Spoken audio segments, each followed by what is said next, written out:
Pendant 10 ans, mes parents m'ont exclu des réunions de famille.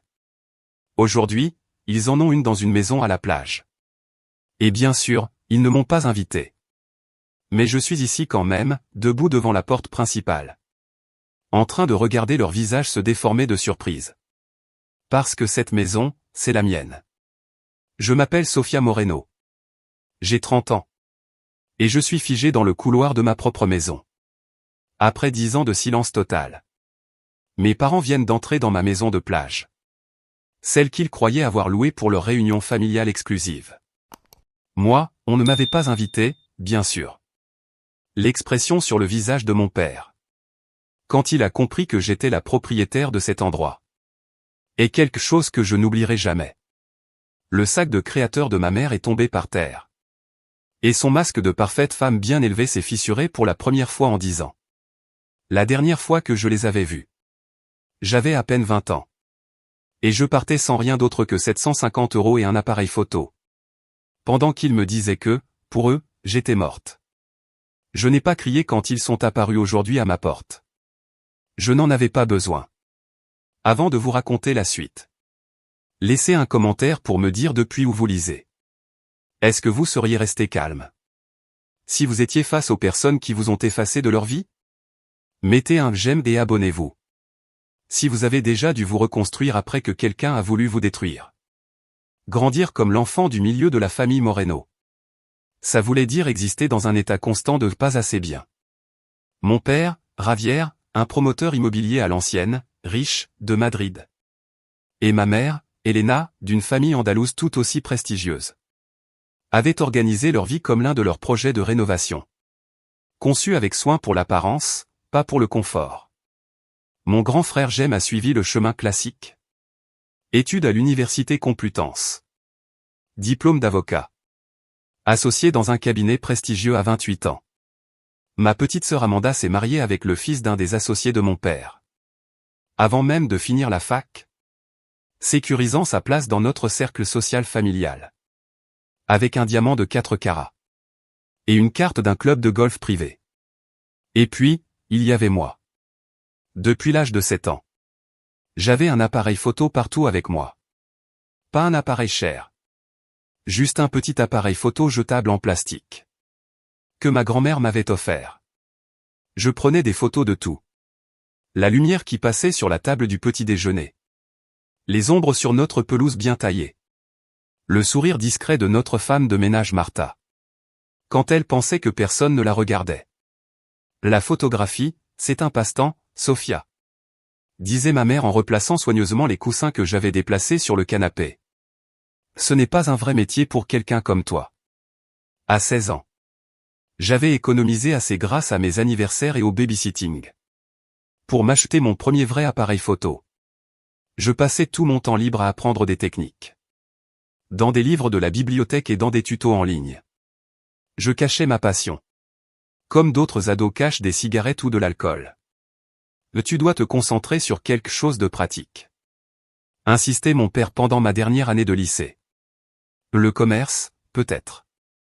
Tu as toujours eu une bonne tête pour les chiffres. Oui, j'étais doué en maths. Mais seulement parce que ça m'aidait à mieux comprendre les réglages de l'appareil photo. L'ouverture, la vitesse d'obturation, et l'ISO. Quand même, j'ai cédé.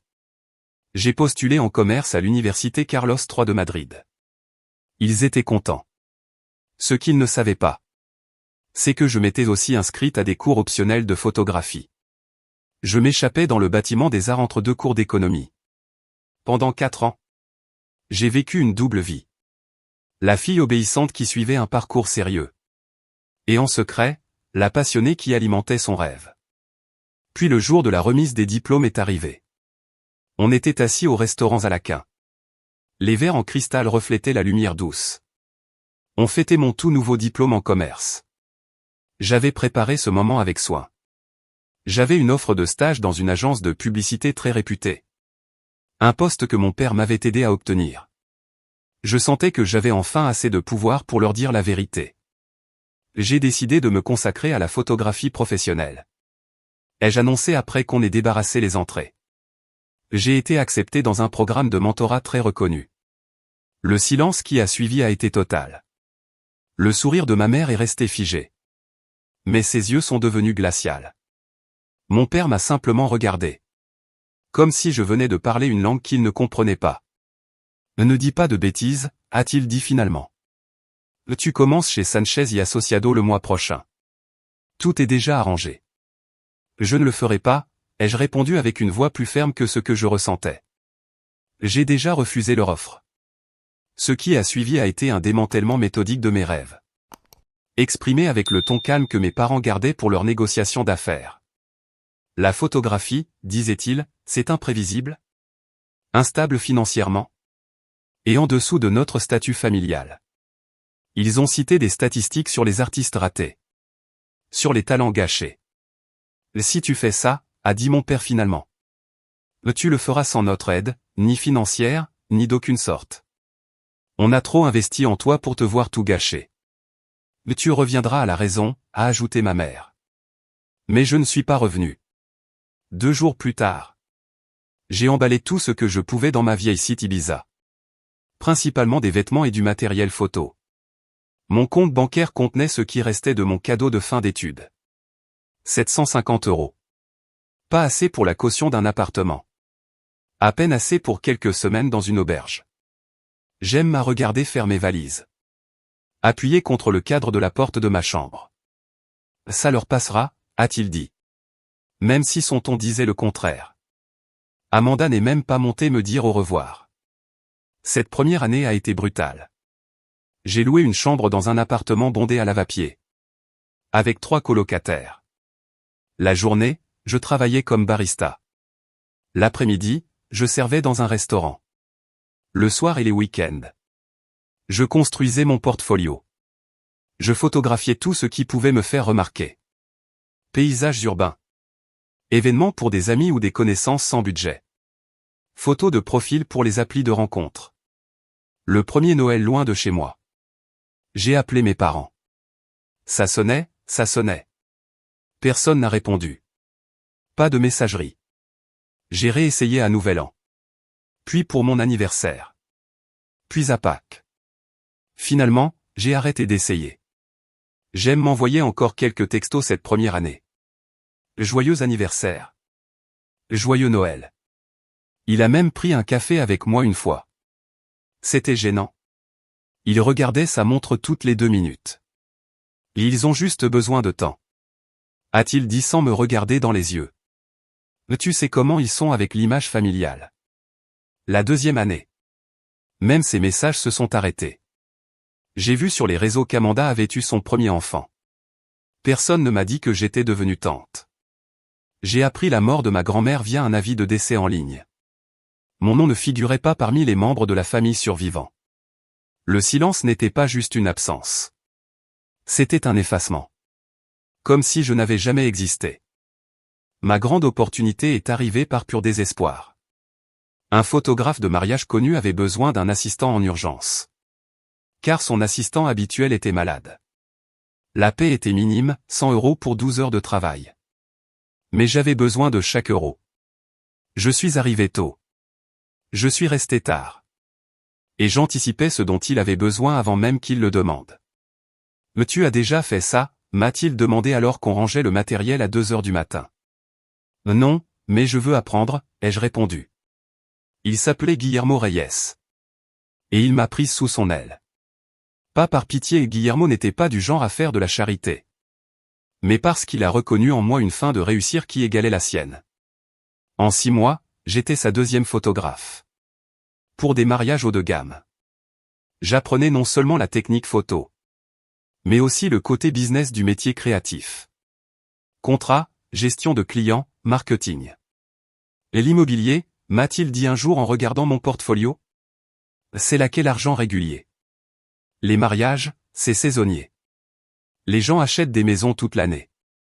Guillermo m'a mis en contact avec une amie agent immobilier. Qui avait besoin de photos pour une petite propriété. La commission était petite. Mais je l'ai traité comme un reportage pour Architectural Digest. L'agent a été impressionné. Elle m'a recommandé à ses collègues. En quelques mois, je me suis spécialisé en photographie immobilière.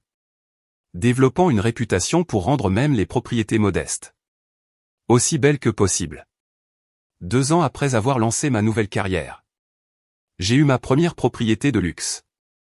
Un penthouse à 3,8 millions d'euros avec vue sur le parc du Retiro. La propriétaire, Luisa Montenegro, était là pendant la séance photo, me regardant travailler en silence. « Tu vois des angles que les autres ne voient pas ?» a-t-elle dit.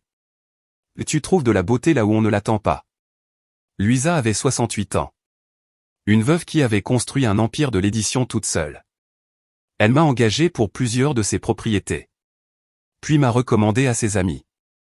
Bientôt, je photographiais les maisons de certaines des familles les plus riches de Madrid. Quand Luisa a été diagnostiquée d'un cancer du pancréas, elle m'a demandé de documenter ses maisons préférées. Pour un projet personnel. On a voyagé ensemble dans tout le pays. Un chalet dans les Pyrénées. Un petit appartement à Saint-Sébastien. Et sa préférée, une magnifique maison de plage à Sotogrande. Mes enfants détestent cet endroit, m'a-t-elle confié alors qu'on marchait sur la plage privée. Trop isolé. Trop d'entretien, disent-ils. Luisa est morte 6 mois plus tard. J'ai assisté à ses funérailles. Debout au fond d'une cathédrale remplie. Ses enfants, tous dans la quarantaine, avaient l'air tristes, mais aussi pressés que la réception commence. Aucun d'eux ne m'a reconnu. 3 semaines plus tard, j'ai reçu un appel de l'avocat de Luisa. Madame Montenegro vous a laissé quelque chose, a-t-il dit. Pouvez-vous venir au bureau demain? Je pensais peut-être à un bijou ou à un appareil photo de sa collection. Mais l'avocat a glissé un acte de propriété sur son bureau. La maison de Sotogrande, a-t-il expliqué. Là, elle vous l'a laissé. Ainsi qu'un fonds pour couvrir les taxes et l'entretien pendant 5 ans. Je suis resté bouche bée devant le papier. Incapable de comprendre. Il doit y avoir une erreur, ai-je réussi à dire. Aucune erreur, a-t-il dit en me tendant une enveloppe. Là, elle vous a aussi laissé ceci. La lettre de Luisa était courte, mais claire. Sofia, tu comprends la beauté d'une façon que ma famille n'a jamais comprise. Cette maison mérite quelqu'un qui l'apprécie. Fais la tienne. Mais surtout, fais-la travailler pour toi. Construis ta vie en transformant ta passion en profit. C'est ton tour maintenant. La maison de la plage est devenue à la fois ma maison et mon quartier général. J'ai transformé la maison d'invités en studio, proposant des séances photos exclusives pour des clients riches qui passaient l'été à Sotogrande. J'ai agrandi mon entreprise, embauché des assistants et accepté des clients professionnels. Vision Costera Photographia est passée d'une entreprise solo à une marque reconnue dans le marketing immobilier de luxe. À 28 ans, j'avais 6 employés. Une liste de clients qui incluait des célébrités et des chefs d'entreprise. Et assez d'économies pour acheter un petit appartement dans le quartier de Salamanca. Mon travail avait été publié dans Architectural Digest, Elle Décore, et dans la revue de Sotogrande. J'avais construit une vie que mes parents n'auraient jamais pu imaginer. Une vie réussie à mes propres conditions. Stable financièrement. Épanouissante sur le plan créatif. J'avais des amis proches. Un petit cercle de collègues de confiance. Et même quelques relations amoureuses. Même si aucune n'a vraiment duré. Il y avait toujours une partie de moi qui restait en retrait, protégée. Parfois, seul dans la maison de la plage, le soir, je regardais de vieilles photos de famille. Les rares que j'avais réussi à emporter. Nous 5 à la remise du diplôme de droit de GEM. La fête des 16 ans d'Amanda. Mes parents pour leur 25e anniversaire de mariage. Parfaitement habillés en blanc d'été, bras dessus, bras dessous. Le succès avait guéri beaucoup de blessures. Mais pas la plus profonde. Je leur avais prouvé qu'ils avaient tort. Surtout, sauf sur un point essentiel. J'avais perdu ma famille. Et malgré tout, il y avait des moments où cette perte était encore insupportable. La notification Instagram m'a surprise. @jembmoreno87 a publié pour la première fois depuis longtemps. Je regardais rarement le profil de mon frère. Les photos soigneusement choisies de sa vie familiale parfaite ne faisaient que me rappeler mon exclusion. Mais quelque chose m'a poussé à appuyer ce jour-là. La photo montrait mes parents debout sur une plage. Enlacés, plissant un peu les yeux à cause du soleil. La légende disait. Hâte de notre réunion de famille le mois prochain à Sotogrande. Le 40e anniversaire de maman et papa mérite une fête spéciale. Je suis resté figé, regardant la plage derrière eux. Ce n'était pas une plage quelconque.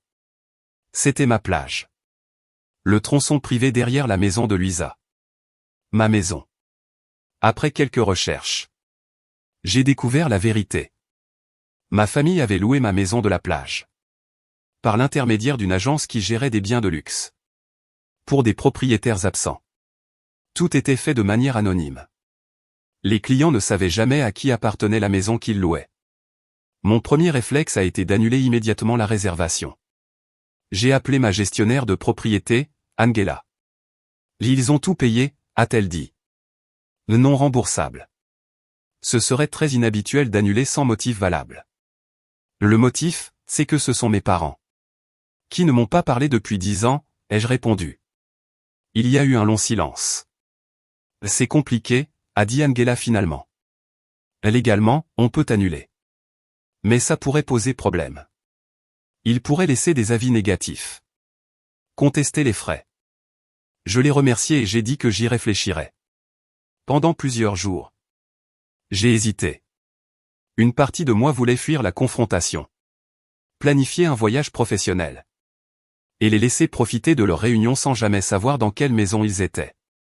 Puis j'ai vu la publication de ma mère sur Facebook, rarement mise à jour. Hâte de notre humble réunion familiale à Sotogrande. Rien d'extravagant, juste du temps de qualité avec ceux qui comptent le plus. Quelque chose en moi s'est durci. Humble? La maison se louait 14 000 € la semaine en haute saison. Et ceux qui comptaient, le plus, ne m'incluaient manifestement pas. J'ai pris ma décision. Je n'annulerai pas leur réservation. Mais je ne me cacherai pas non plus. C'était ma maison. Ma vie. Mon succès. Pour une fois. Ce ne serait pas moi qui disparaîtrais. La semaine avant leur arrivée, je me suis préparé minutieusement. J'ai fait améliorer le système de sécurité, en ajoutant des caméras dans les espaces communs de la maison. Salon, cuisine, terrasse. Pas pour les espionner, me suis-je dit. Mais pour la sécurité. Et pourtant, je me suis surprise à regarder les enregistrements le jour où ils sont arrivés.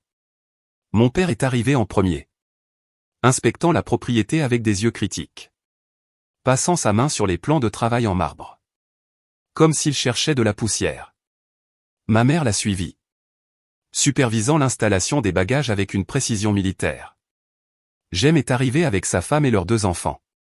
Un garçon et une fille que je n'avais jamais rencontrés. Amanda et son mari sont venus avec leurs 3 enfants. Plusieurs tantes, oncles et cousins sont arrivés dans l'après-midi. À travers les caméras, je les ai vus explorer ce qu'ils croyaient être une location de luxe quelconque. J'ai vu ma mère réorganiser les fleurs que j'avais mises dans le salon. J'ai vu mon père examiner les œuvres d'art au mur. Des pièces que j'avais choisies avec soin au fil des ans. Le moment le plus douloureux est arrivé. Quand ils ont installé des photos de famille sur la table du couloir. Des décennies d'histoire de la famille Moreno, dont j'avais été systématiquement effacé. J'étais là, dans une photo de groupe d'un voyage au ski. Jusqu'à ce que ma mère déplace volontairement le cadre derrière un autre. Le message était clair. Je restais celle qu'on ne nomme pas. Mon existence, une note de bas de page qu'il valait mieux oublier. Ce soir-là, j'ai écouté leur conversation pendant le dîner grâce au système de sécurité. Je me sentais comme un fantôme, rôdant dans ma propre maison.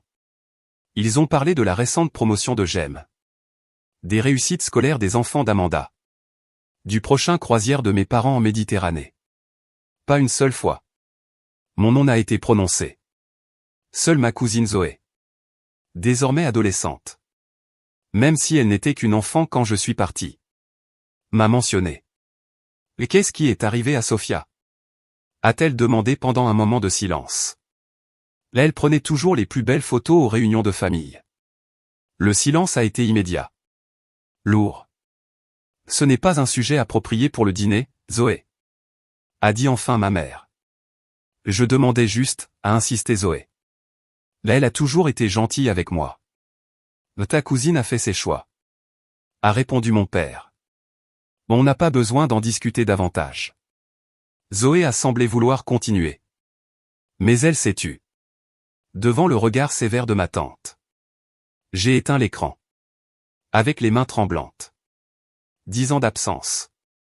Et il m'avait réduite à un sujet inapproprié à table. À une décision passée. À un chapitre clos. Je me suis servi un verre de vin. Et je suis descendu sur la plage. J'ai regardé les lumières de ma maison. Ma maison. Se refléter sur l'eau sombre. Demain. Ai-je décidé?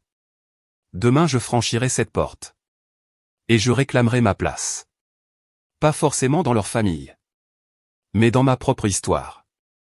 J'ai choisi ma tenue avec soin le lendemain matin. Une robe noire simple mais chère. Des bijoux discrets.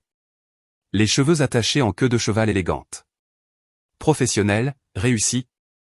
Et clairement en contrôle. J'ai attendu que tout le monde soit réuni pour déjeuner sur la terrasse. Un repas que ma femme de ménage avait préparé avant de partir discrètement pour la journée. Le son de mes talons sur le plancher en bois a annoncé mon arrivée. Avant même que je n'apparaisse dans l'encadrement de la porte. Les conversations se sont arrêtées en plein milieu de phrases. 12 paires d'yeux se sont tournés vers moi. Avec des expressions allant de la confusion au choc. Ma mère a été la première à me reconnaître. Le verre de vin en cristal qu'elle tenait. Lui a glissé des doigts. Se brisant sur la terrasse. Mon père s'est levé à moitié de sa chaise. Le visage devenant pâle si vite. Que j'ai eu peur un instant pour sa santé. Sophia. A murmuré j'aime. Comme si dire mon nom trop fort allait me faire disparaître. J'ai souri. Le sourire professionnel que j'avais perfectionné pour les clients difficiles. Bonjour à tous. J'espère que vous profitez bien de votre séjour. Amanda a été la première à se reprendre. Les yeux plissés. Qu'est-ce que tu fais ici? Comment tu es entré? Je vis ici? Ai-je simplement répondu. C'est ma maison. Le silence qui a suivi a été total. Même les enfants ont senti la tension. Et ont arrêté de jouer. Pour regarder la tante inconnue qui venait d'apparaître. Comme un personnage d'un conte qu'on ne leur avait jamais raconté. C'est impossible. A fini par dire mon père. La voix faible. Nous avons loué cette propriété via Sotobrand Finca de Lujo. Oui, vous l'avez fait. Ai-je répondu. Il gère la maison quand je suis en déplacement pour le travail. Je suis avancé davantage sur la terrasse. Réclamant mon espace. J'ai décidé de ne pas partir cette semaine, finalement. Ma mère s'est laissée tomber à nouveau sur sa chaise, lentement. Tu es la propriétaire de cette maison. La question en contenait mille autres. Comment tu peux te permettre ça? Qu'est-ce que tu as fait toutes ces années? Comment est-ce arrivé sans qu'on le sache? Avant que je puisse répondre. Une petite silhouette a quitté le groupe et a couru vers moi. Sophia. Ma cousine Zoé m'a serré fort à la taille. Je savais que tu reviendrais un jour. Sa joie sincère a brisé ma façade soigneusement construite. Je l'ai prise dans mes bras. Surprise par l'émotion qui me serrait la gorge. Regarde comme tu as grandi. Ai-je réussi à dire en la regardant bien. La petite fille de 7 ans aux dents espacées que je me souvenais. Était devenue une ado sûre d'elle. Avec les yeux d'une artiste. Cette chaleur inattendue a semblé faire fondre la glace. Plusieurs membres de la famille se sont approchés prudemment. Tante Dorothée m'a embrassé sur la joue. Oncle Pablo m'a serré la main maladroitement. Des cousins m'ont salué à distance. Clairement incertain de comment saluer la paria de la famille. Mes parents sont restés assis. Les jointures de ma mère étaient blanches autour de son nouveau verre de vin. L'expression de mon père était impossible à lire. Caché derrière son masque neutre. J'aime s'est approché ensuite. Sa poignée de main est devenue une étreinte raide. Tu es magnifique, Sophie. A-t-il dit? Avec une voix chargée de quelque chose qui ressemblait à de la culpabilité. Amanda est restée près de son mari. Le bras enroulé autour du sien. Comme si je pouvais représenter une menace pour leur union parfaite. Eh bien. Ai-je dit en m'adressant au groupe. Je ne voulais pas interrompre votre déjeuner. S'il vous plaît, continuez. Reste avec nous. A proposé tante Dorothée immédiatement. Il y a beaucoup de nourriture. J'ai remarqué le petit sursaut de ma mère à cette invitation. Comme si une étrangère venait d'être invitée à son événement familial parfaitement planifié. Un instant, j'ai pensé refuser. Remonter dans mon studio. Et leur laisser le temps de digérer ma présence. Mais quelque chose m'a cloué sur place. C'était ma maison. Mon territoire. Et pour une fois, c'était à eux de s'adapter à moi. Pas l'inverse. Merci. Ai-je dit. J'aimerais bien. Le repas qui a suivi a été un exercice de politesse forcée. La conversation a suivi des chemins sûrs. Le temps. La plage. Des compliments sur la maison. Personne ne me regardait droit dans les yeux. Sauf Zoé. Qui m'a bombardé de questions sur la photographie. Jusqu'à ce que sa mère lui dise de se taire. En fait, ai-je dit. Je serais ravi de répondre aux questions de Zoé. La photographie, c'est mon métier, après tout. Mon entreprise est spécialisée dans les images d'architecture et d'immobilier. La photographie immobilière?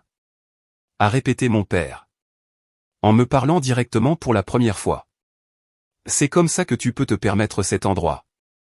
L'implication était claire. Ma carrière ne pouvait pas permettre ce niveau de vie. En partie, ai-je répondu calmement. Vision Costora Photographia a eu pas mal de succès. Nous gérons des propriétés de luxe dans tout le Nord-Est. Avec une liste de clients qui comprend plusieurs célébrités et dirigeants d'entreprises. Je me suis arrêté un instant, puis j'ai ajouté. Mais cette maison, en particulier, m'a été léguée par une mentor. Une femme qui croyait en mon talent. Quand d'autres ne l'ont pas fait. Ma mère a légèrement tressailli en entendant cela. Mais elle est restée calme. Quelle chance! A-t-elle dit. Oui. Ai-je répondu en soutenant son regard. Beaucoup de chance. L'après-midi s'est déroulé comme ça. Des questions prudentes. Des réponses mesurées. Des moments de conversation presque normales. Coupés par des silences soudains et gênants. Les enfants, ennuyés par cette tension adulte qu'ils ne comprenaient pas, ont finalement été joués sur la plage. Au coucher du soleil. Nous avions établi une sorte de trêve inconfortable. Je leur ai montré quelle partie de la maison était privée. Mon studio. Ma chambre. Et lesquelles ils pouvaient utiliser. J'ai répondu à des questions basiques sur ma vie. Mais je n'ai rien partagé au-delà de ce qu'on me demandait. J'ai été poli. Professionnel. Et complètement réservé. Alors que le soleil se couchait sur l'océan. Je suis resté seul sur la terrasse. Regardant l'obscurité descendre sur l'eau. J'ai entendu une porte s'ouvrir derrière moi. Mais je ne me suis pas retourné. À ta photographie. A dit mon père en s'approchant pour se tenir à mes côtés. J'ai vu une partie de ton travail en ligne. Je t'ai cherché, de temps en temps. La confession m'a surprise. Tu l'as fait? Il a hoché la tête. Les yeux fixés à l'horizon. Le domaine Manin à Marbella. La rénovation du Penthouse de Soto. C'était ton travail? Oui. L'impressionnant. A-t-il dit? Et ce mot lui a clairement coûté quelque chose. Très impressionnant. Avant que je puisse répondre. Il est reparti. Me laissant avec une émotion compliquée que je n'arrivais pas à nommer. Pas exactement une validation. Pas une vraie réconciliation non plus. Mais quelque chose de fragile. D'instable. Qui flottait entre les deux. Cette nuit-là. Bien après que la plupart de la famille se soit couchée. J'ai trouvé Jem assis seul dans la cuisine. En train de boire un verre de whisky. Tu ne dors pas? Ai-je demandé en ouvrant le frigo pour une bouteille d'eau. Il a secoué la tête. Trop de pensées. Il a désigné la chaise en face de lui. Tu me tiens compagnie? J'ai hésité. Puis je me suis assise. Nous nous sommes étudiés dans la pénombre. Mon grand frère, si sûr de lui, avait l'air fatigué. L'associé confiant d'un cabinet d'avocats.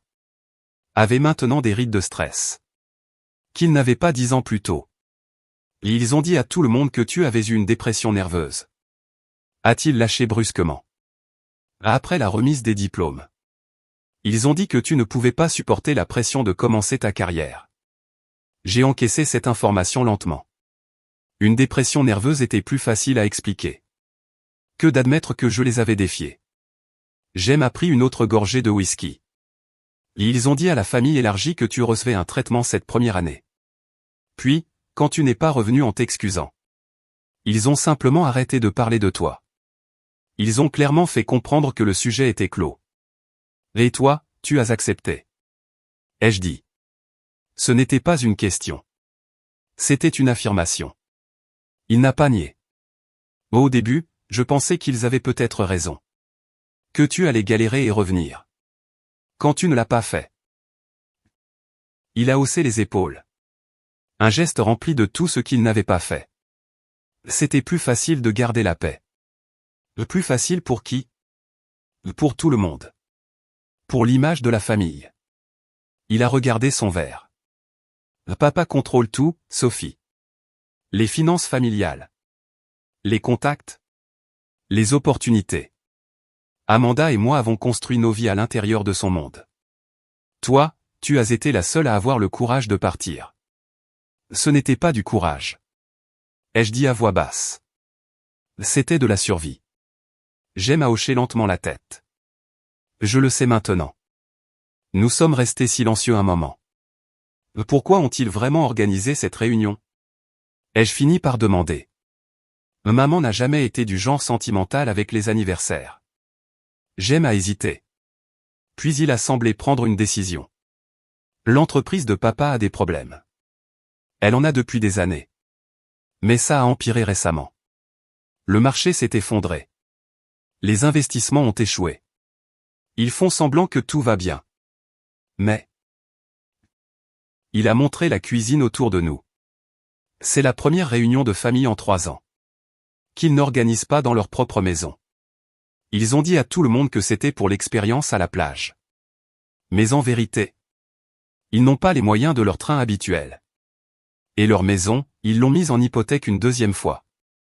Ils pourraient la perdre si les choses ne s'améliorent pas.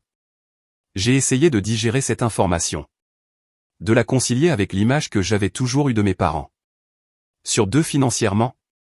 Toujours en contrôle. Il y a autre chose. A continuer Jem à contre-cœur. La santé de papa n'est pas bonne.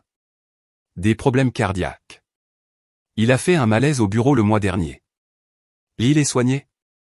Oui. Mais il est têtu. Il ne suit pas les instructions du médecin. Il ne veut pas ralentir. Il refuse de déléguer. Il pense qu'admettre une faiblesse accélérera la chute de l'entreprise. La porte de la cuisine s'est ouverte. Révélant Amanda. En robe de chambre de soie coûteuse. Son expression est passée de la surprise à la fatigue en me voyant. Secret de famille sans moi. A-t-elle demandé sur un ton léger. Mais avec une pointe d'agressivité. On rattrape le temps perdu.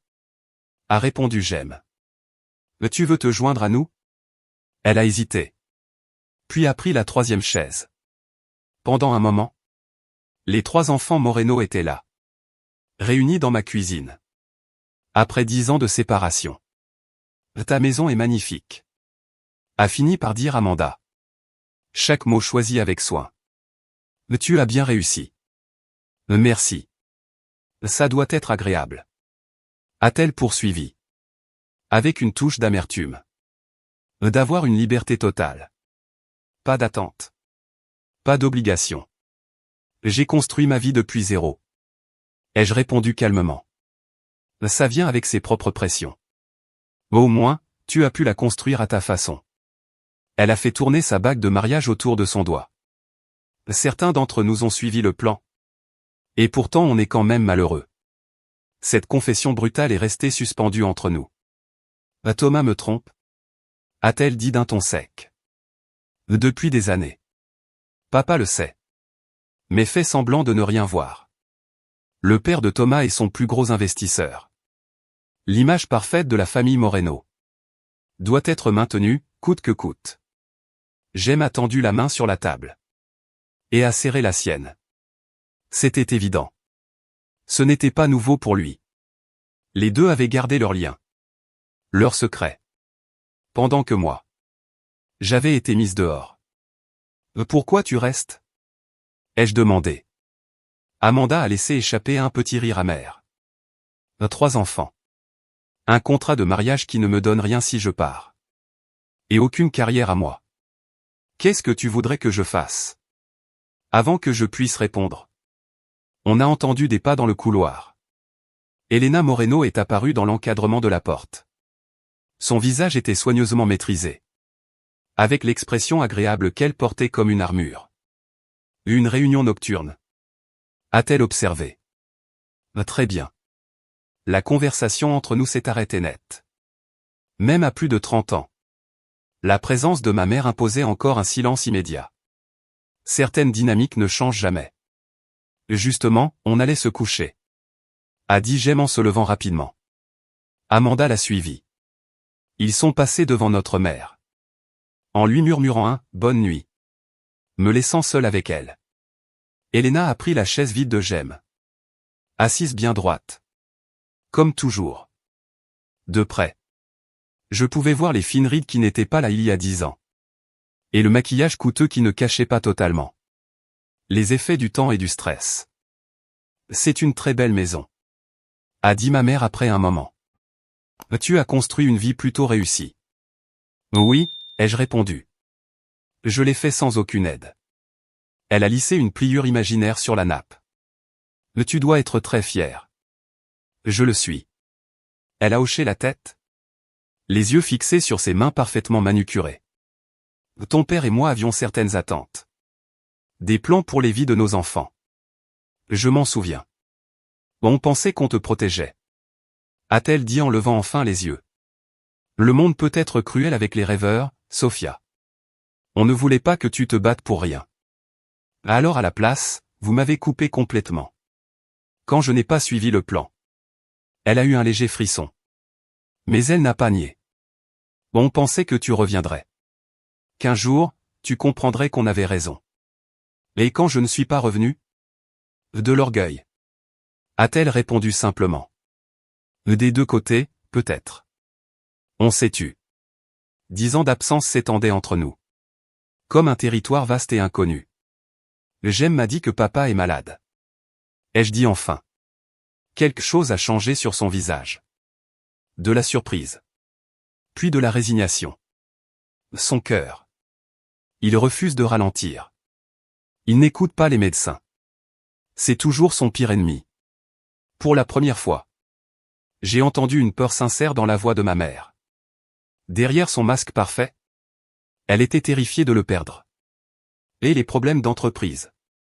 Elle s'est redressée, son masque se remettant aussitôt en place. Jem a toujours exagéré. Ravière contrôle tout. Mais elle ne m'a pas regardé dans les yeux. Et j'ai su que Jem disait la vérité. Mes parents, que j'avais toujours vus comme invincibles, étaient en train de flancher. L'empire qu'ils avaient construit, et qu'ils voulaient que je rejoigne, était en train de s'effondrer autour d'eux. J'aurais dû me sentir vengé. Mais à la place, j'ai ressenti un mélange d'émotions difficiles à démêler. De la sympathie, une douleur ancienne, et une étrange compréhension. Ces gens, qui avaient occupé une si grande place dans ma vie, étaient, après tout, juste des humains. Imparfaits, apeurés, et confrontés à leurs propres erreurs. Je n'ai pas dormi cette nuit-là. Au lever du jour, je me suis enroulé dans une couverture.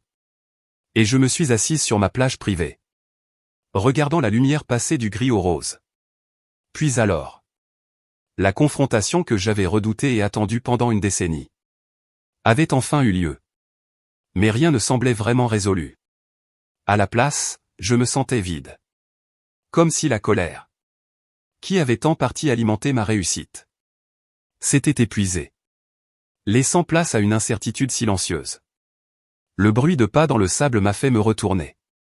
Mon père s'approchait, ayant l'air plus vieux à la lumière crue du matin que sous l'éclairage doux de la maison. Il portait des vêtements décontractés, pantalon beige et pull léger, si différent du style formel que j'avais toujours vu chez lui. Je peux? A-t-il demandé en désignant le sable à côté de moi. J'ai hoché la tête. Il s'est assis prudemment, Ses gestes trahissant une gêne physique qu'il essayait de cacher. Pendant plusieurs minutes. Nous avons regardé les vagues en silence. Ta mère m'a parlé de votre conversation. A-t-il dit finalement. Je m'en doutais. Elle ne m'a pas tout raconté. A-t-il poursuivi. Mais assez. Il a enfoncé ses doigts dans le sable à côté de lui. Je n'ai jamais été doué pour admettre mes erreurs, Sophia. Je suis restée silencieuse. Attendant la suite. Quand tu es parti. Il s'est interrompu. Comme s'il avait besoin de se rassembler. Quand on t'a mise dehors. J'étais certain que tu allais échouer. Que tu reviendrais dans quelques mois. Humilié? Prête à accepter nos conseils. J'ai failli échouer. Ai-je admis. Cette première année a été brutale. Mais tu ne l'as pas fait. Il y avait quelque chose dans sa voix. Que je n'y avais jamais entendu. Du respect. Même s'il était réticent. Tu as construit quelque chose d'impressionnant. Entièrement toute seule. J'ai eu de l'aide, ai-je dit, en pensant à Guillermo et à Luisa. Juste, pas de ma famille. Il a encaissé cette remarque comme un coup. Ses épaules se sont légèrement affaissées. J'ai cherché ton entreprise, a-t-il dit. Vision Costera Photographia. Une liste de clients très impressionnante. Un travail primé. Je l'ai regardé, surprise. Tu t'es renseigné. Il n'a pas croisé mon regard. J'ai suivi ton parcours. De temps en temps. Je ne t'ai jamais contacté.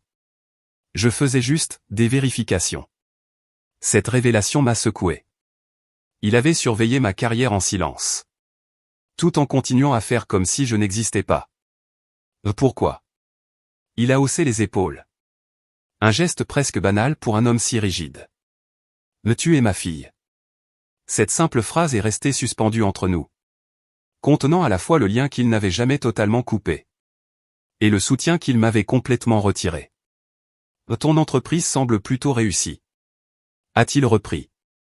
Le genre de réussite dont j'aurais été fier. Si tu l'avais atteinte dans un domaine que j'approuvais. J'ai hoché la tête. C'était vrai. Je me suis trompé sur beaucoup de choses, Sophia. La photographie était clairement le bon chemin pour toi. Je doutais. Je voulais juste. La sécurité pour toi. De la stabilité. Je n'aurais jamais imaginé que tu pourrais trouver ça dans ta passion. On a vu une mouette plonger dans l'eau. Et ressortir avec un petit poisson. L'ironie. A-t-il poursuivi à voix basse. C'est que tu as trouvé plus de stabilité en suivant ton propre chemin. Qu'Amanda en suivant le nôtre. J'ai accueilli cette reconnaissance. Probablement la chose la plus proche d'une excuse que je recevrai jamais de Javier Moreno. Je ne vais pas revenir. Ai-je dit enfin. Ni dans la famille. Ni dans la dynamique qu'on avait avant. Je le sais. A-t-il répondu lentement. Mais peut-être. Peut-être qu'on pourrait apprendre à se connaître à nouveau. Sur d'autres bases. Avant que je puisse répondre. Une petite silhouette est apparue plus loin sur la plage. Zoé marchait seule, à la lumière du matin. Appareil photo à la main. Elle nous a vus et nous a fait signe. Puis a continué son exploration. S'arrêtant parfois pour photographier quelque chose qui attirait son attention. Là elle me rappelle toi. A dit mon père en la regardant. Là elle voit toujours ce que les autres ne voient pas. J'ai suivi son regard. Me reconnaissant dans la manière dont Zoé observait le monde à travers son objectif. Là elle a du talent. Ai-je dit. Là elle montre un vrai potentiel. Ses parents veulent qu'elle fasse des études de commerce, évidemment. Il m'a regardé. La tradition des Moreno. Et toi, tu crois qu'elle devrait faire quoi? Il est resté silencieux un long moment. Je crois. A-t-il dit lentement. Que j'ai vécu assez longtemps. Pour voir ce qui arrive. Quand on oblige quelqu'un à abandonner sa passion. Et ce qui arrive quand on le laisse faire. Cette conversation m'est restée en tête toute la journée. Alors que je reprenais ma routine habituelle. Répondre à des emails. Vérifier les photos de mes clients. Faire des réunions vidéo avec mon équipe. Ma famille gardait ses distances. Utilisant les parties communes de la maison. mais sans jamais entrer dans mon espace de travail. Ce soir-là, j'ai convoqué une réunion de famille dans le salon. Ils se sont tous rassemblés. L'air incertain. Parents, frères, famille élargie. Me regardant avec un mélange de fatigue et de curiosité. Je veux clarifier certaines choses. Ai-je commencé?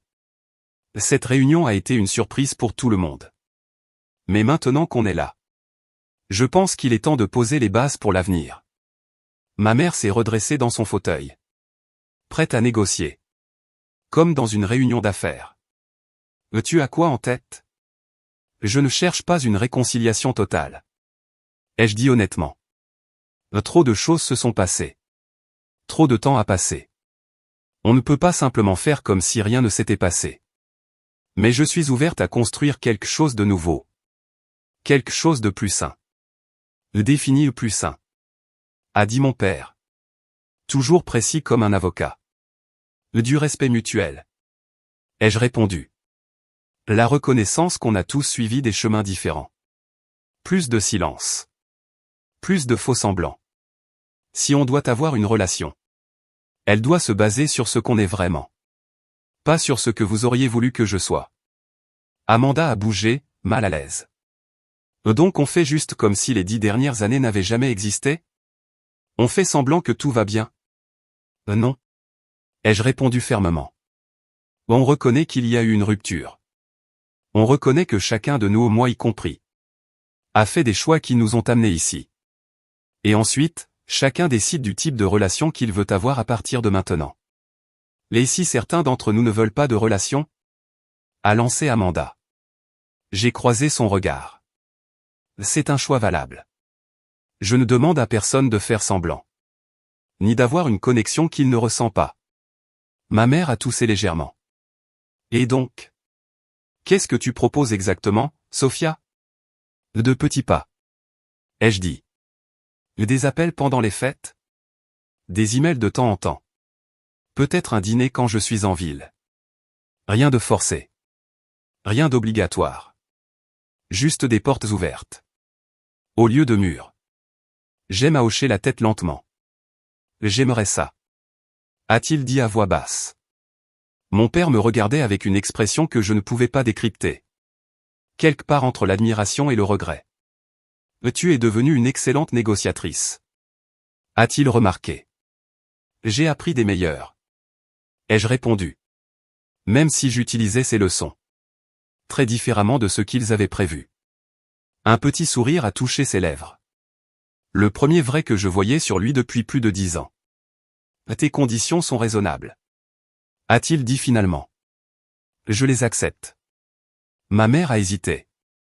Puis a hoché la tête à son tour. Amanda est restée silencieuse. Son expression fermée. Mais elle n'a pas dit non. Il y a une dernière chose. Ai-je ajouté.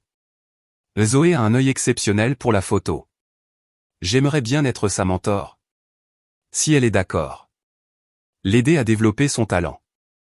Ma tante Jennifer, la mère de Zoé, avait l'air surprise. Là elle est censée se concentrer sur ses cours pour l'université. Là elle peut faire les deux. Ai-je dit. Moi je l'ai fait. La réunion s'est terminée peu après. La famille s'est dispersée en petits groupes. Chacun digérant cette nouvelle réalité à sa manière. J'ai retrouvé Zoé sur la terrasse. Encore en train de revoir les photos sur son appareil. Tu veux en apprendre plus sur la photo pro? Lui ai-je demandé en m'asseyant à côté d'elle. Son visage s'est illuminé. Vraiment? Tu m'apprendrais? Si tes parents sont d'accord. On peut commencer par les bases cette semaine. Et ensuite faire des leçons régulières quand tu viendras à Madrid. Ils vont dire que je dois me concentrer sur l'école. A-t-elle dit, son enthousiasme chutant. Laisse-moi m'en occuper. Ai-je répondu. Parfois, les adultes ont besoin qu'on leur rappelle. Que passion et études peuvent aller ensemble. Elle m'a observé sérieusement. C'est ce qui t'est arrivé avec tes parents, non? Ils pensaient que la photo n'était pas sérieuse. C'est à peu près ça. Mais je l'ai fait quand même. Elle a hoché la tête, absorbant ça. Et maintenant, tu es super réussi. Et c'est eux qui dorment dans ta maison incroyable à la plage. J'ai éclaté de rire malgré moi. La vie prend parfois des tournants inattendus. Plus tard dans la soirée, je me suis retrouvé seul avec ma mère dans la cuisine. Elle préparait du thé. Ses gestes précis et familiers. Ton père et moi avons discuté de ta proposition. A-t-elle dit sans détour. Pour reconstruire une relation. Elle m'a tendu une tasse de thé. Préparée exactement comme j'aimais. Un peu de miel, pas de lait. Le fait qu'elle se souvienne encore de ce détail après 10 ans m'a touché plus que je ne l'aurais cru. Ce ne sera pas facile. A-t-elle dit. Trop de distance. Je sais. Mais j'aimerais essayer. Elle m'a regardé droit dans les yeux. Tu avais raison de partir, Sophia. Je ne le voyais pas à l'époque. Mais maintenant je le comprends. Tu te serais fanée si tu étais restée. Venant d'Elena Moreno. C'était probablement l'excuse la plus sincère que je recevrais. Je l'ai acceptée pour ce qu'elle était. Pas une rédemption complète. Mais un début. Merci. Ai-je simplement dit. Elle a hoché la tête une fois. Puis m'a laissé seul avec mon thé et mes pensées. Le poids du passé un peu plus léger qu'avant. Les jours restants de la réunion familiale se sont passés. Dans une nouvelle normalité étrange. On n'était pas devenu une famille soudée et heureuse. Mais on n'était plus piégé. Dans le silence glacial de la décennie précédente. On vivait dans un entre-deux. Cautieux. Parfois gêné. Mais peu à peu. On trouvait des moyens d'interagir. Qui reconnaissait à la fois notre histoire commune. Et nos chemins séparés. Le dernier matin. J'étais dans l'allée pendant qu'ils chargeaient leur voiture. Les adieux ont été variés. À l'image de nos nouvelles limites fraîchement établies. J'aime ma prise dans ses bras. Un vrai câlin cette fois. Pas le genre raide de notre première rencontre. Je t'appelle la semaine prochaine. A-t-il dit. Peut-être qu'on pourrait dîner ensemble quand je serai en ville pour la conférence en septembre. J'aimerais bien. Ai-je répondu. Et je le pensais sincèrement. Amanda est venue ensuite. Toujours réservée. Mais moins hostile. Merci pour ton hospitalité. A-t-elle dit d'un ton très formel. Tu es la bienvenue pour revenir. Ai-je proposé. Tu peux venir un week-end avec les enfants. Ils devraient connaître leur tante un jour. Quelque chose a brillé sur son visage. Du regret peut-être. Pour la relation qu'on aurait pu avoir. Peut-être. A-t-elle dit. Pas un vrai engagement. Mais pas un refus non plus. Ma mère m'a surprise avec une brève étreinte. Le premier contact physique entre nous depuis que j'étais parti. On parlera bientôt. A-t-elle dit. Sa voix contenant une question. Oui. Ai-je répondu. On parlera. Mon père m'a serré la main. Puis m'a attiré dans un câlin maladroit d'un bras. Je suis fier de ce que tu as construit. A-t-il murmuré. J'aurais dû te le dire plus tôt. Le reste de la famille est parti en vagues. Certains avec des adieux chaleureux. D'autres avec une distance polie. Comme des inconnus civilisés. Zoé a été la dernière à partir. Serrant contre elle un portfolio de notions de base en photo que je lui avais préparé. Et une carte de visite avec mon numéro personnel. Appelle-moi quand tu veux. Lui ai-je dit. Pour la photo ou pour n'importe quoi d'autre. Elle m'a serré fort dans ses bras. Je le ferai. Et je t'enverrai mes photos chaque semaine pour avoir ton avis. Je compte sur toi. Quand la dernière voiture a disparu au bout de l'allée. Je suis retourné dans ma maison vide. Mon sanctuaire, qui avait été brièvement envahi. Et qui m'appartenait à nouveau. Je pensais ressentir du soulagement. Mais à la place. J'ai été submergé par une vague d'émotions mêlées. De la fatigue. À force de poser des limites. De la douleur rouverte par d'anciennes blessures. Mais aussi une paix étrange. La famille fantôme, qui avait plané au bord de mon succès. Avait été remplacée par des gens réels. Imparfaits. Compliqués. Mais qui n'avaient plus le pouvoir qu'ils avaient eu autrefois sur moi. Dans les semaines suivantes. J'ai tenu mes promesses. J'ai répondu aux appels de j'aime. J'ai répondu aux emails timides de ma mère. J'ai donné mon avis sur les photos de Zoé, qui devenaient de plus en plus impressionnantes. J'ai maintenu mes limites. Quand Amanda faisait des remarques passives-agressives sur mon mode de vie, peu conventionnel. 3 mois après la réunion, j'ai reçu un email inattendu de mon père. Son entreprise envisageait un rebranding complet pour attirer de nouveaux investisseurs. Est-ce que tu serais intéressé pour faire les photos de nos nouveaux supports marketing? La rémunération était importante. Mais le respect professionnel, encore plus. J'ai accepté le projet. Mais j'ai insisté pour utiliser mon contrat habituel et garder le contrôle créatif. Il a accepté. Sans discuter. Un signe clair que beaucoup de choses avaient changé entre nous. 6 mois plus tard, j'ai décidé d'organiser la fête de Thanksgiving à la maison de la plage. Pas par obligation, mais par choix. J'ai invité ma famille, mais aussi ma famille choisie. Des amis qui m'avaient soutenu quand les liens du sang ne l'avaient pas fait. Des collègues devenus des confidents. Le fils de Luisa, Miguel, qui au départ avait mal vécu l'héritage de sa mère, mais qui était devenu un ami sincère. Tout le monde n'est pas venu. Amanda s'est excusée avec un « engagement prévu ». Certains membres de la famille ont préféré garder leur distance. Mais assez sont venus pour remplir la maison. Avec une nouvelle forme d'énergie. Pas les scénarios parfaits des vieilles réunions des Moreno. Mais quelque chose de plus désordonné. Plus authentique. Et au final, plus satisfaisant. En regardant autour de la table ce soir-là, mon père en pleine discussion avec mon associé. Ma mère aidant Zoé à régler les réglages de son appareil photo. J'aime jouant à des jeux de société avec un mélange de nièces, neveux. Et les enfants de mes amis. Je me suis rendu compte que j'avais créé quelque chose que je n'avais jamais imaginé. Pas une famille de remplacement. Pas une réconciliation parfaite. Mais une nouvelle forme de lien. Basée sur le respect mutuel. Et non sur l'obligation. La maison de plage, qui autrefois représentait ma fuite des attentes familiales, était devenue l'endroit où je pouvais redéfinir la famille à mes propres conditions. Plus tard dans la nuit, après que la plupart des invités soient partis ou endormis, j'ai marché seul sur la plage, regardant la lumière de la lune de novembre briller sur l'eau. Il y a 10 ans, je suis parti de chez moi avec rien d'autre que ma détermination. Et un appareil photo. Le chemin entre ce moment et maintenant n'a pas été facile. Mais il a été le mien. Chaque épreuve. Chaque réussite. Chaque leçon. Je les ai vécues moi-même. La vraie famille. J'ai découvert. Ne se définit pas par l'acceptation inconditionnelle. Mais par le respect mutuel. Ce n'est pas effacer les différences.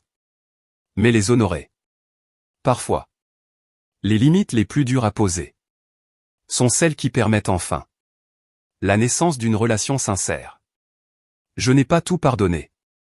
Certaines blessures laisseront toujours des cicatrices. Mais j'ai trouvé quelque chose de plus précieux qu'un pardon parfait. La certitude que je pouvais construire une vie pleine de sens et de succès. Selon mes propres règles. Et la confiance d'y accueillir des gens. Sans perdre la liberté que j'avais durement gagnée. C'est ça. J'ai compris. Le véritable héritage. Pas la maison de la plage. Pas l'entreprise. Mais la certitude inébranlable de ma propre valeur. Peu importe la validation des autres. Et vous? Avez-vous déjà dû reconstruire une relation sur de nouvelles bases après une rupture douloureuse? Auriez-vous ouvert votre porte à des proches qui vous avaient exclus? Laissez un commentaire ci-dessous pour partager votre expérience.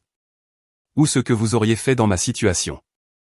Si cette histoire vous a touché, laissez un like, abonnez-vous. Et partagez avec quelqu'un qui a besoin d'entendre. Que poser des limites saines, ce n'est pas de l'égoïsme. C'est essentiel pour créer des liens vrais. Merci d'avoir écouté mon histoire. Et rappelez-vous. Parfois, la famille qu'on construit vaut plus que celle dans laquelle on est né.